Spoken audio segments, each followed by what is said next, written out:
And welcome back to Electric Bike Mark. On this video I'm going to be riding the Engwe EP-2 3.0. As you see it right there, this is a folding e-bike, and it is a class 2 e-bike as you see it right there, but it can be unlocked for class 3.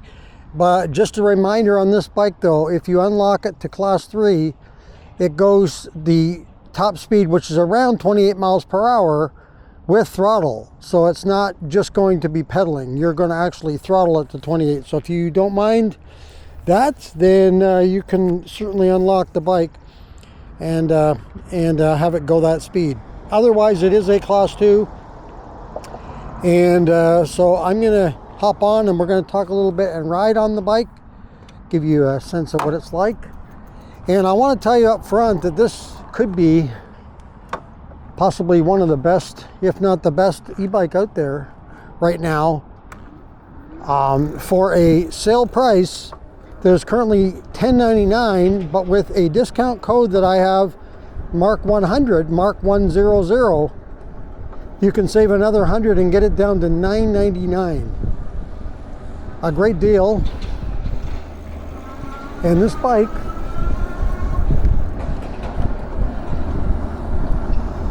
you can get by this construction there. It looks like somebody's getting a new driveway in. This bike has some pretty good things to offer. I mean, it's a 750 watt, 48 volt motor, and the motor peaks at 1300 watts, which is pretty impressive, I gotta say. And the torque, 90 newton meters of torque.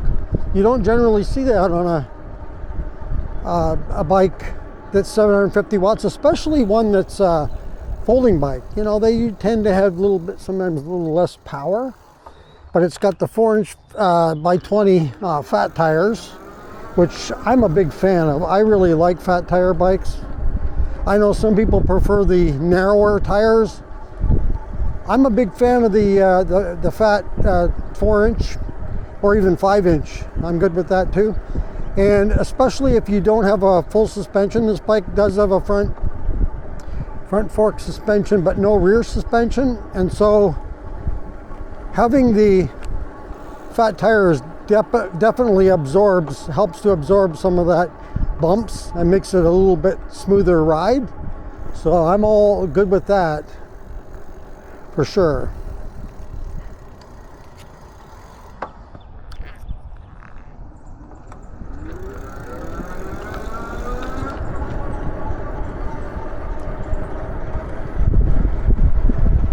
So it is a warm day out here, but about 80 degrees right now, but it's breezy, which keeps it cooler. And the big seller on this bike that I wanted to mention, that I think is the absolute best part of this bike, is the charger. This bike has a 15 amp hour BMS battery, quality battery, I gotta say. But the charger is an 8 amp. This bike will charge in 2 hours. So there's not really a need for a second battery, because if you can charge up that quick, and if you could bring your charger with you and had somewhere to plug it in, my goodness, you could be on your coffee break or on a lunch stop off, you know, and if you have somewhere to plug it in, here we go, you know, you get to charge up your bike. And you're probably not going to be running it completely dead, so to take 2 hours. So if you had it down to 60% or something and you wanted to plug it back in, you might be able to charge it up in about an hour. And even if you don't have time to fully charge it, you could get a good amount of charging in even in 30 minutes with an 8 amp charger. Yeah, that is really awesome. I can tell you, I have not seen that before offered on a bike that's got a 15 amp hour battery and give you an 8 amp charger. I have not seen that before.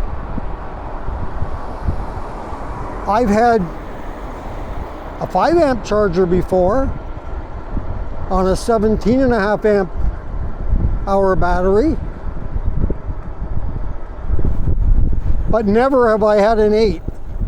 I only have an 8 amp on one of my bikes, and that's the 40 amp hour battery, 60 volt, the Graffiti X, which was really expensive bike. You know, like we're talking, that bike's worth over $4,000. So to find that size of charger on a $999 deal of a bike, yes, that's great.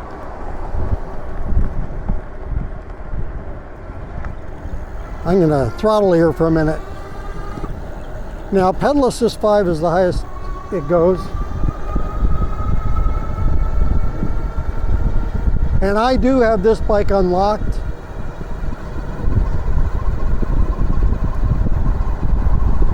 So I'm gonna pull over for a second because I should put my phone up and you can see a comparison of the phone, the mileage of the speed on the phone as compared to the one on the display. So let's put my phone up here. Let me get to the app. Whoops. I want this. Pop it on here. Okay, let's do it. Nobody's coming. It's kind of overcast here. We're not supposed to have rain today, but I think tomorrow they're talking thunderstorms, but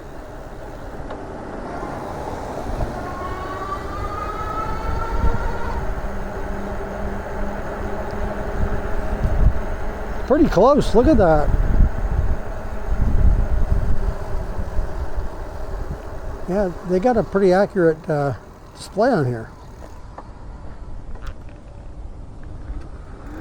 Get to a four-way and everybody does the waiting game, even though it's supposed to be whoever arrives first, right? But they all play the waiting game.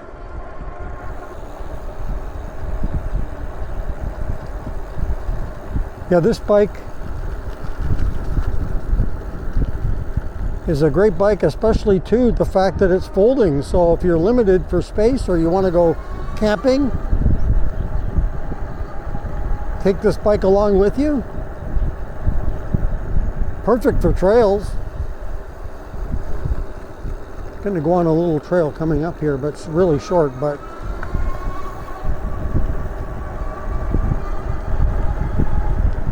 you can see the comparison of these two speeds between the phone GPS and my the display. It's pretty accurate.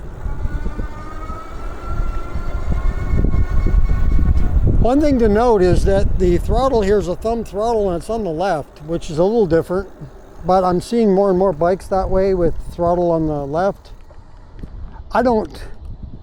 I'm not opposed to thumb throttles. I mean, I'm more used to the twist throttle. I've had more twist throttle bikes than I have thumb throttle, but I'm okay with thumb throttle. You just get used to it, right? But when you have a lot of bikes, like I have several bikes, and so you get on a bike and it takes you a second. Oh yeah, this one's thumb throttle and it's on the left, kind of thing, you know, because you get used to riding. You know, I gotta say, most of my bikes, I think almost all of them are on the right. Very rare to have it on the left. I kind of think of it as like an English bike, just for the fact that, like in the UK, you drive on the opposite side of the road and you have your steering wheel and the driver actually like sitting on the opposite side in a car. They're sitting on the right, which is kind of weird to me. But for those folks, it's normal.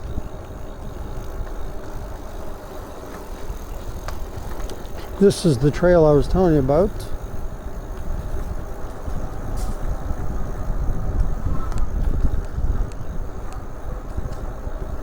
With the 90 newton meters of torque, it has some get up and go. It has a slight delay when you hit the throttle before it actually takes off. And some people like that, some don't. Personally, I guess it doesn't matter to me. I'd probably prefer it to be quicker. I think I'd prefer it to be instant when I hit it. I want to go, you know, kind of thing. But I can understand where it could be, for safety reasons, set up. Push my phone a bit up here. Where it could be set up to, let me stop for just a second. Where it could be set up for, you know, to keep somebody from, if they accidentally hit it, it gives you a second. But it's in a spot here that I don't think you're going to accidentally hit it. It's kind of hidden down here. So I think it's probably okay.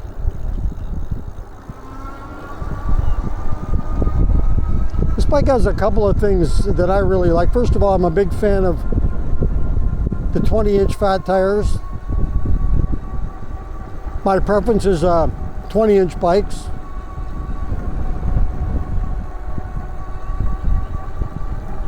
Especially if they have a full suspension.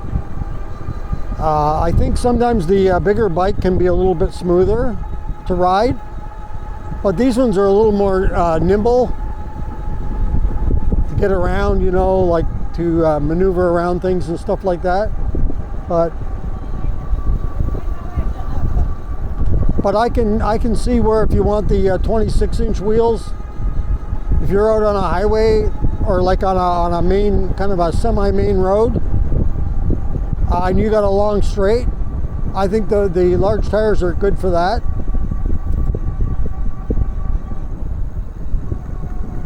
I feel a couple raindrops. It's not supposed to rain today. What's up with that? Okay, we're gonna crank it up a little bit. Just for a second. See how accurate? Pretty close. We're getting a top speed of about 26 miles an hour with the throttle. That was just throttling only. Got good brakes. I'm always easy on my brakes. Really easy. I am so gentle with my brakes. I try to, you know, I'm not a big fan of hitting the brakes hard. So I try to be gentle with them so they don't wear the brake pads out. And some people are hard on their brakes, you know, but I really try to take it easy. I try not to use them actually any more than I have to. I try to slow down before I get to where I'm going to stop at a stop sign. And yes, I stop at stop signs. Maybe I'm in the minority, but I do it. It's not a big deal. I don't think it's that hard to stop at a stop sign.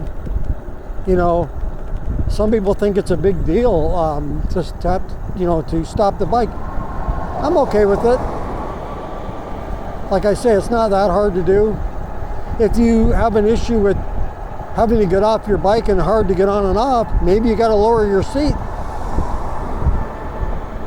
Another thing about this bike that I like is it's a step through. As I get up there in age a little bit,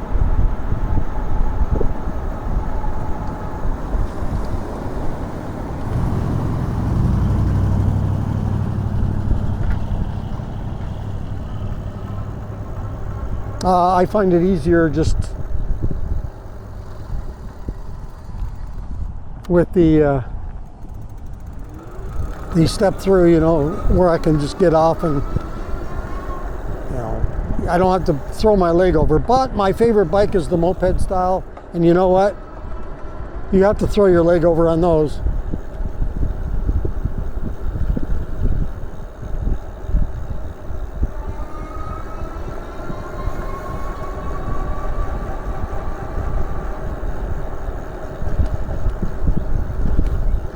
We're just cruising around here.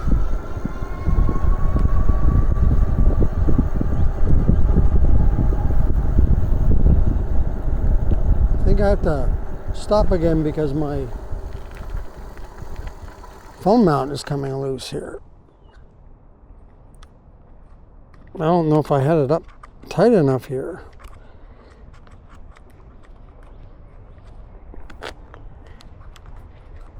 Really loose. I don't know what happened there.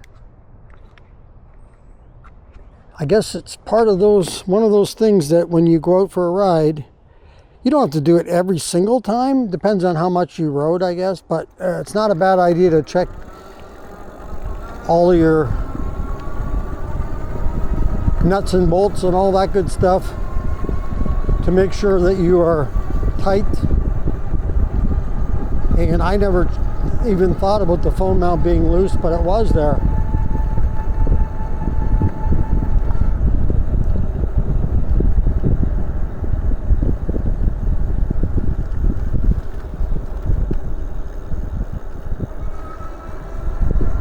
Nice out here, the fact that it's cloudy and there's a breeze, because it kind of cools you, and you don't even notice that the temperature is 80 degrees. It's a pretty nice ride.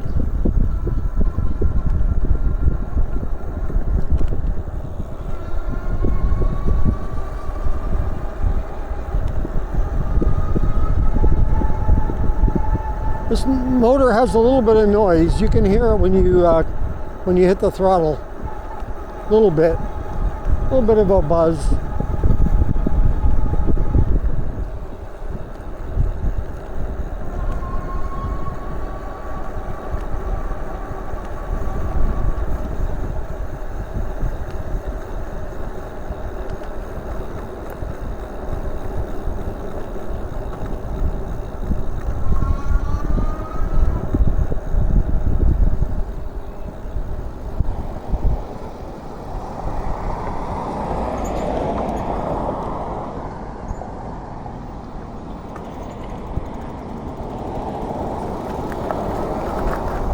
And here we go. Sure that I'm on a road here where there's no bike lane, so 35 miles an hour. I had my mouth open and a bug just went in. And yeah, I spit it out really quick. Whew. I guess that's reason to keep your mouth shut. But it's pretty hard when you're doing a video and you're talking as you ride. It's another reason why you need to wear eye protection. It's not fun to get bugs or dirt particles or raindrops, anything like that in your eyes.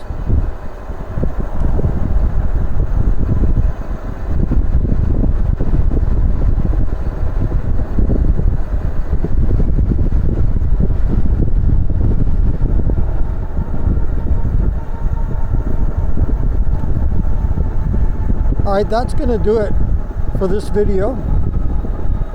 If you like this video, go ahead and hit the like button. If you would like to subscribe to the channel, thank you very much. Just hit that subscribe button. If you want to be notified as to when the next video comes up on the channel, just hit that notification bell. And if you want to leave a comment on this or any other videos that you've seen on the channel, go ahead and leave that in the comments below. And once again, thank you for joining me today on Electric Bike Mark. And until next time, be safe everyone, and keep your wheels on the road. See you later.